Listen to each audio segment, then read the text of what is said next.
Muchas gracias, María José, y a FINUT, a la Fundación Iberoamericana de Nutrición, por la invitación.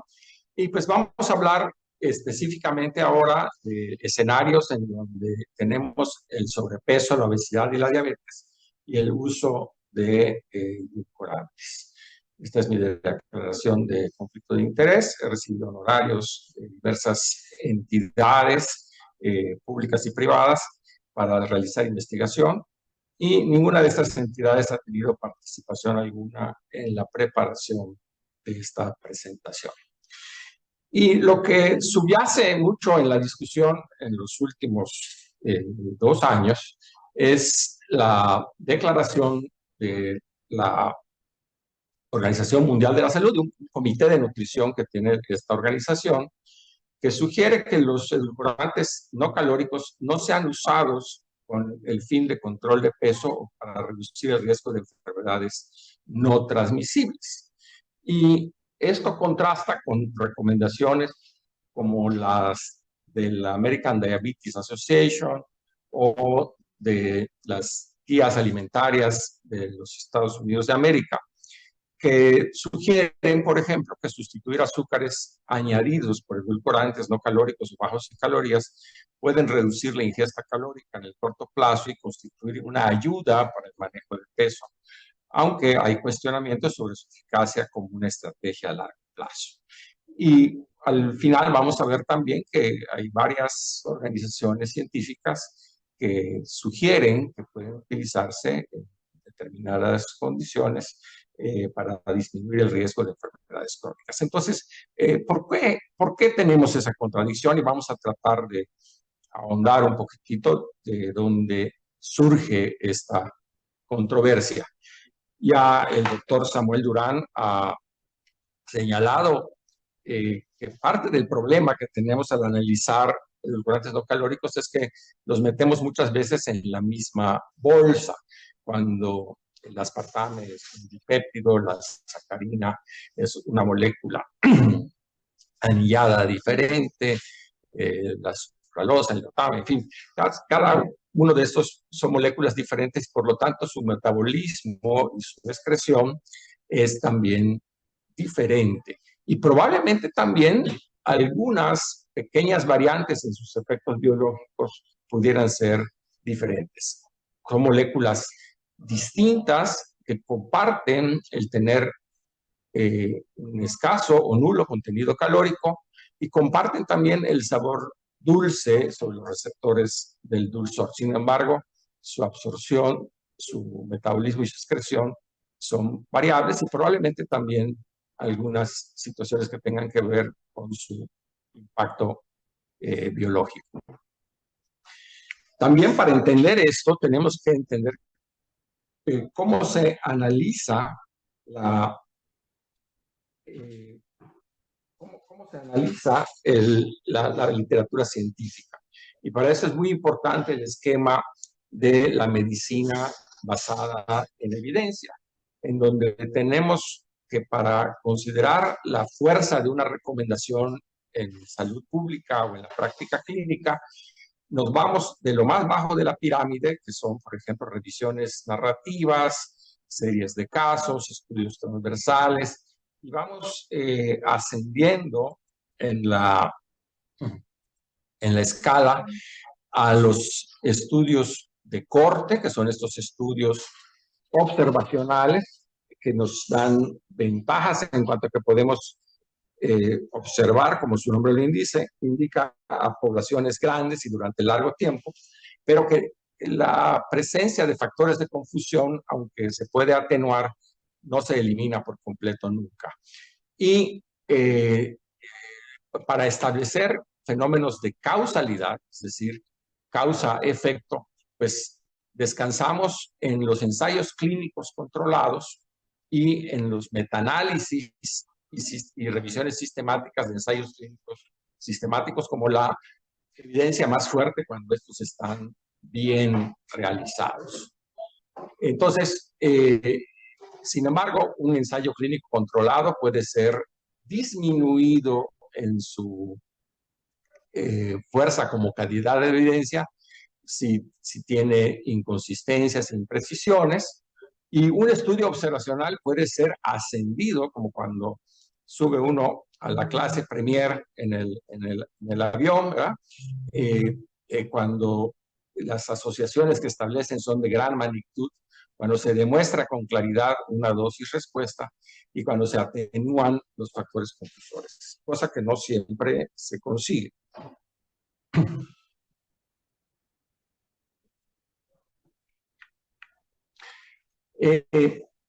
Y la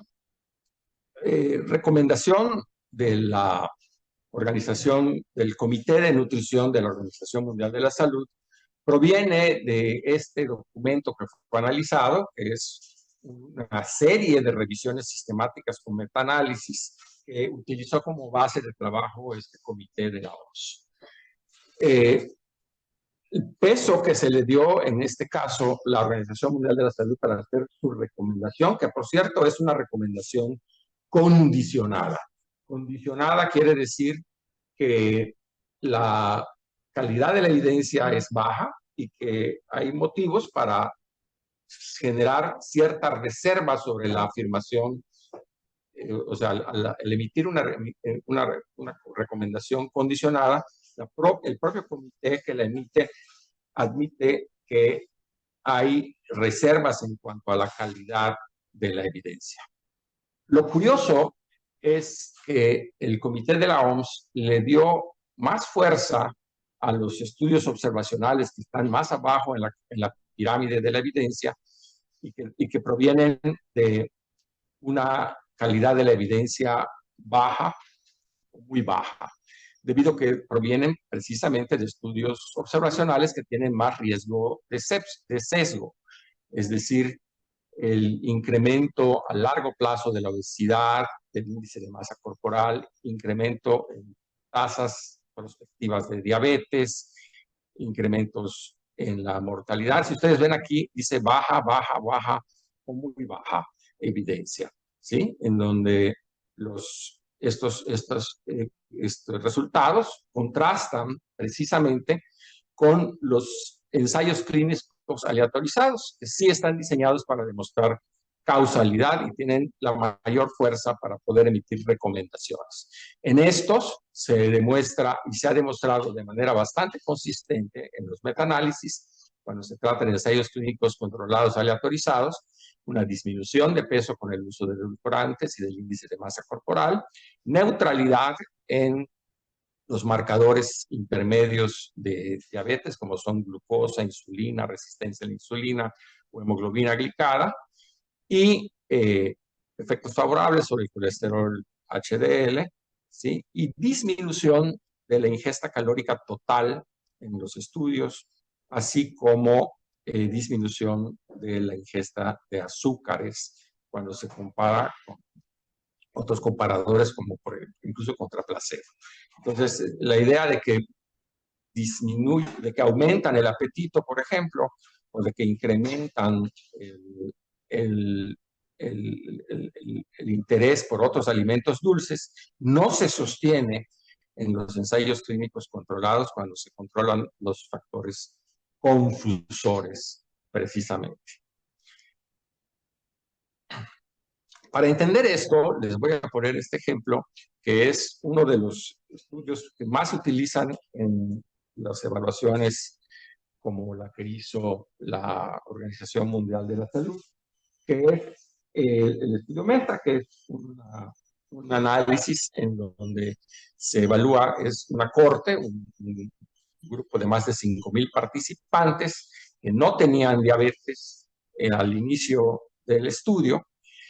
pero lo que sucede en los estudios observacionales, en donde no se aleatoriza y no se generan grupos exactamente iguales, sino que únicamente se observa a la población en estas cortes, es que las personas que ya consumen edulcorantes no calóricos muchas veces ya traen un índice de masa corporal, aquí ven ustedes 2 puntos por arriba de los que nunca consumen, un perímetro de cintura 5 centímetros, que es sustancialmente importante y significativamente diferente sobre los que no consumen edulcorantes no calóricos y tienen unas dietas mucho más altas en su ingesta calórica, lo cual, incluso proteica, lo cual hace pensar que estas personas están consumiendo edulcorantes no calóricos porque ya tienen un problema. Probablemente no tenían obesidad, pero obviamente quienes van a tener a lo largo del tiempo y el seguimiento de la corte a 5, 10, 15 años, la probabilidad de brincar de sobrepeso a exceso de peso, incrementar su perímetro de cintura e incluso desarrollar complicaciones como síndrome metabólico, diabetes o enfermedad cardiovascular. Y muy probablemente esto sea no porque consumen edulcorantes no calóricos, sino porque ya traen problemas con el control de su ingesta, ya traen perímetro de cintura elevado y IMC aumentado, lo cual los pone en una mayor probabilidad de desarrollar complicaciones metabólicas y cardiovasculares, no por el consumo de edulcorantes, sino que precisamente están consumiendo el edulcorante porque ya traen estas condiciones. Entonces, el problema que tenemos en los estudios observacionales, estudios de corte, es que los grupos no son iguales en todo, como sería lo deseable, excepto por la intervención que se desea evaluar. Esto influye para que tengamos factores de confusión y lo que se conoce como el fenómeno de causalidad inversa. En los estudios de corte tenemos esta situación, que entre el grupo de consumidores de edulcorantes no calóricos vamos a encontrar consistentemente personas con mayor peso y por supuesto que estas personas es más probable que desarrollen finalmente diabetes tipo 2. Mientras que en el grupo de no consumidores probablemente son sujetos que son más activos, son delgados y por lo tanto no perciben la necesidad de consumir edulcorantes no calóricos y a 5, 10, 15 años pues van a tener menor posibilidad, menor riesgo como un conjunto, como un colectivo amplio de desarrollar, menor riesgo de desarrollar complicaciones de esta naturaleza. Esto se ve claramente en los diversos estudios de corte que hacen ajustes. Por ejemplo, este es un estudio de Imamura, es un estudio también que es una revisión sistemática con metaanálisis, en donde están muchos de los más conocidos estudios de corte que analizó la OMS, y vemos claramente cómo entre los que son consumidores de edulcorantes no calóricos, si no se hacen ajustes por adiposidad, nos muestra un incremento de un 25% de riesgo de presentar diabetes a largo plazo. Sin embargo, existe una heterogeneidad importante representada aquí por la cuadrada que dice que la confiabilidad o la consistencia más bien de los resultados no es la óptima. Pero ¿qué pasa si utilizamos ajustes estadísticos que son modelos matemáticos para tomar en cuenta que los sujetos en los estudios observacionales ya traen más obesidad y más sobrepeso, mayor perímetro de cintura desde el inicio de la observación de estos sujetos? Y vean ustedes cómo se reduce la significancia a un incremento del 8%. Y si se hicieran otro tipo de ajustes, muchas veces se elimina por completo la significancia estadística. En algunas publicaciones que han hecho este análisis, en 6 de 9 estudios de corte se elimina por completo la significancia estadística cuando se hacen ajustes por adiposidad. Mientras más ajustes se hagan, se disminuye más el riesgo. Por lo tanto, la posibilidad de factor de confusión o de causalidad inversa en los estudios observacionales deriva que quienes consumen edulcorantes no calóricos a menudo lo hacen precisamente porque tienen condiciones que ya los predisponen desde antes a un aumento de peso adicional y a un mayor deterioro metabólico. Por ejemplo, es más probable que en familias donde hay papá y mamá con diabetes tipo 2 o abuelos con diabetes tipo 2, existan en la alacena edulcorantes no calóricos y que los consuman con mayor familiaridad los hijos o nietos, quienes de por sí ya tienen una mayor predisposición genética en una enfermedad poligénica como la diabetes para consumir, para desarrollar diabetes tipo 2. Entonces, a esos son factores de confusión que muchas veces no se toman en cuenta en los estudios observacionales. Estos factores de confusión son limitaciones bien conocidas en las asociaciones reportadas, que por cierto, al hacer los ajustes, se eliminan las asociaciones significativas en muchos casos o quedan con una debilidad, como demostré en el estudio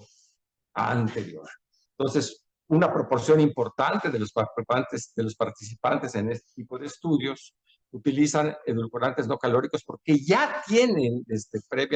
previamente sobrepeso y los usan precisamente tratando de combatir su obesidad. Y en los grupos controles que no consumen, hay más proporción de sujetos con menor peso, con menor índice de masa muscular, de masa corporal, y por lo tanto, muy probablemente en estos estudios los edulcorantes no calóricos no son causa, sino que son consecuencia de su problema previo. Los estudios observacionales bien diseñados pueden minimizar los factores confusores, pero nunca los eliminan por completo y por eso no se consideran en investigación que sean estudios capaces de demostrar una relación causal, a menos que la fuerza de las asociaciones sea tal que sobrepase o sobreponga esos obstáculos. En cambio, en los ensayos clínicos controlados, tenemos una aleatorización que garantiza siempre que los grupos sean iguales en todo, excepto en la intervención. En este caso, la intervención es la exposición a edulcorantes no calóricos. Los grupos tienen igual número de hombres, de mujeres, igual número de personas con sobrepeso y obesidad en el grupo expuesto que en el no expuesto. Y lo único diferente se pretende que sea precisamente la intervención o la exposición a edulcorantes no calóricos. Y por lo tanto, los grupos inician balanceados y no vamos a tener, o vamos a tener menor posibilidad de factores de confusión o eliminamos el riesgo de causalidad inversa. Y vean ustedes, por ejemplo, en este estudio, en donde se evalúa stevia, glucósidos de esteviol, ustedes, nada más, aquí no quiero que se fijen tanto más que en el balance de los grupos. El grupo de intervención, ¿sí?, versus el grupo placebo, van a tener un índice de masa corporal igual, cosa que no vemos en los estudios observacionales, ¿verdad? Y esto vemos que pues, prácticamente todas sus condiciones, las PES no son significativas en la tabla inicial que compara los grupos antes de evaluar el desenlace y por lo tanto tenemos una mayor probabilidad de que lo único diferente sea la exposición. Y esto se corrobora cuando tenemos revisiones sistemáticas por metaanálisis. Esta es una de las que encargó la OMS las que utilizó la OMS para evaluar, por ejemplo, el efecto en diabetes. Y cuando se provienen de ensayos clínicos aleatorizados, ¿sí?, lo que vamos a ver es que el efecto sobre la ganancia de peso o sobre los lípidos es absolutamente neutro. Vean ustedes cómo no hay efecto de los edulcorantes no calóricos comparado con placebo, por ejemplo, para generar un incremento de peso en diabéticos o afectaciones negativas en los lípidos. Cosa que contradice lo que se observa en los estudios observacionales que sí fueron tomados en cuenta por el Comité de Nutrición de la OMS. Aquí vemos el efecto sobre la hemoglobina glicada, prácticamente también sin efecto cuando se evalúan ensayos clínicos controlados aleatorizados en edulcorantes no calóricos versus placebo. El efecto en la insulina, nuevamente, no hay efecto, es decir, vemos que los estudios y la suma de los estudios se encuentra en una línea absolutamente neutra. Y a continuación les voy a presentar este trabajo que nosotros desarrollamos para evaluar exclusivamente con ensayos clínicos controlados el efecto de los edulcorantes no calóricos sobre el peso, tanto en personas con sobrepeso como en personas delgadas, ¿sí? Alcanzamos a reunir 20 estudios que cumplieron criterios de inclusión y lo que pueden ustedes ver es que si tomamos en cuenta los estudios que comparan, por ejemplo, el uso de edulcorantes no calóricos versus el comparador personas que consumen azúcar, ¿sí? Lo que podemos ver es que va a haber una reducción de peso en el grupo que sustituye edulcorantes no calóricos. Por cierto, que esto no se aprecia es cuando revisamos los estudios que comparan el edulcorante no calórico con un comparador acalórico, como puede ser, por ejemplo, el placebo o el agua. En este caso, lo que vemos es que el rombo va a caer sobre el rombo rojo sobre la línea de no efecto, indicándonos que el efecto de reducción de peso de los edulcorantes no calóricos que vimos en la diapositiva previa se debe a la sustitución del azúcar por el edulcorante no calórico, que es el uso que habitualmente, recordemos que los aditivos, como en este caso el edulcorante no calórico, no es un fármaco, no es un alimento, es un aditivo, y por lo tanto lo que se busca en este caso es generar sabor dulce sin calorías, que es justamente lo que se hace en este tipo de ensayos clínicos controlados, en donde lo que se sustituye es el azúcar. Si usamos un comparador acalórico, como puede ser el agua o el placebo, que son igual de acalóricos o de no calóricos, o bajos en calorías como el edulcorante no calórico, se pierde el efecto de reducción de peso y lo que vemos es un efecto neutro, pero no vemos que incrementen el peso, a diferencia de lo que se observa o se sugiere en los estudios observacionales. E incluso en niños, nosotros hicimos este metaanálisis en niños y no observamos ningún dato que sugiera la reducción, perdón, un incremento de peso en el cual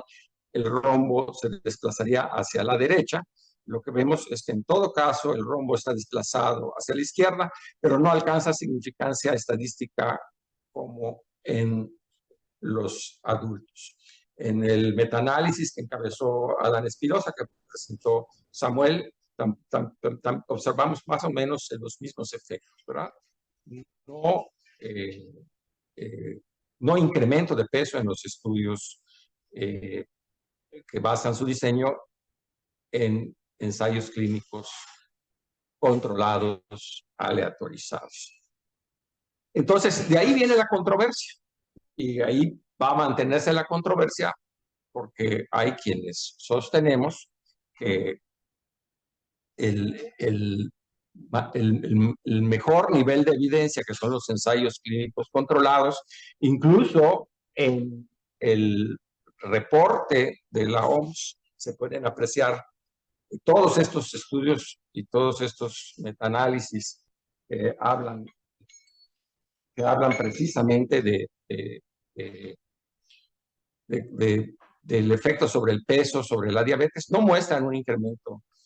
de peso en ensayos clínicos controlados y estos estudios están referenciados en este trabajo. A continuación les voy a presentar este trabajo que encabeza Alan Espinosa, ¿verdad? Se publicó a manera de abstracts en Current Developments in Nutrition el año pasado, en donde cuando se utilizan incluso estudios observacionales, estudios de corte,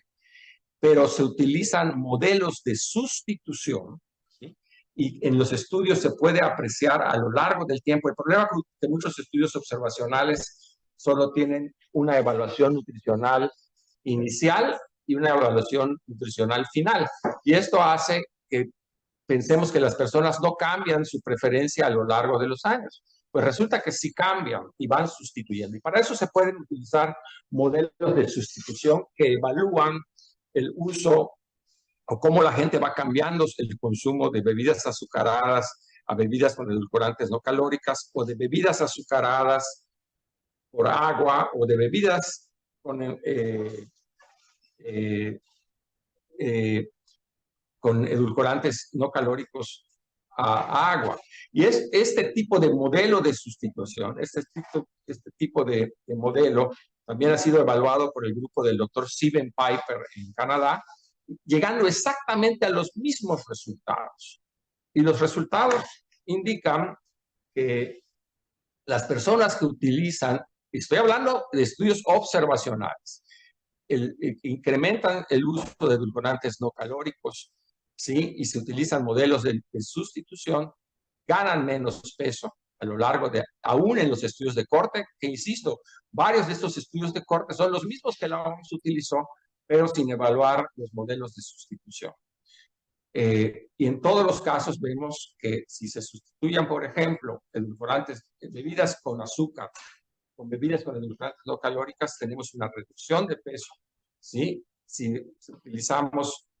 bebidas con azúcar y lo sustituimos por agua, encontramos igualmente una reducción de peso. Y que si se reemplazan bebidas con edulcorante no calórico con agua, tenemos una discreta ventaja del agua sobre los edulcorantes no calóricos. Pero en realidad son muy similares las sustituciones por agua, o sea, de bebidas azucaradas con agua, y las sustitución de bebidas azucaradas por bebidas con edulcorantes no calóricos. Así que si utilizamos medidas de sustitución, yo creo que en el futuro esto va a ser muy importante para evaluar los estudios observacionales y vamos a tener un redimensionamiento en donde vamos a ver con claridad que el problema de los estudios observacionales es que no han sido analizados para eliminar por completo los sesgos que provienen de estos análisis. En algunos estudios, sobre todo con sacarina y sucralosa, se ha encontrado que pudieran afectar la microbiota. Sin embargo, esto no ha sido consistente en todos los estudios. Porque obviamente los que más han llamado la atención son en donde se generan alteraciones en la microbiota y en la glucemia, pero en la mayoría de los estudios, este es un gran metaanálisis de Grayley que evalúa el efecto sobre la glucemia de los edulcorantes no calóricos, sobre la insulina y la hemoglobina glicosilada, y ven ustedes que el rombo se encuentra sobre la línea de no efecto, indicando que no parece haber un efecto sobre glucosa, sobre insulina, sobre hemoglobina glicosilada, y esto es sintetizado por estas conclusiones por los autores de este metaanálisis. Entonces, en resumen, si el azúcar es sustituido y reemplazado por edulcorantes no calóricos, se obtiene una reducción de peso modesta, pero significativa y consistente, basado fundamentalmente en la evaluación de ensayos clínicos controlados y que cuando se utilizan adecuadamente modelos de sustitución, aún en los estudios observacionales, lo que se observa es una tendencia hacia la reducción y no hacia la ganancia. Y por lo tanto, esto también en los modelos que ha desarrollado el doctor Steven Piper demuestra que no hay incremento de diabetes, de complicaciones cardiometabólicas con el uso a largo plazo en estudios observacionales, siempre y cuando modelos de sustitución eliminar los sesgos y los factores de confusión. Y es por eso que muchas asociaciones científicas continúan recomendando la prudente sustitución de azúcares, privilegiando, por supuesto, el consumo de agua como la mejor alternativa, pero que como la posibilidad de sustituir azúcares con edulcorantes no calóricos, desde mi punto de vista, es mucho mejor que pensar en que el azúcar puede ser incluso más inocua, como demostró el doctor Durán, que el azúcar produce elevaciones mucho más profundas de la glicemia, de la insulina y de marcadores cardiometabólicos. Muchas gracias. Y si alguien se interesa por la literatura en la que sustento esta charla, con muchísimo gusto me pueden escribir a este correo electrónico. Muchas gracias.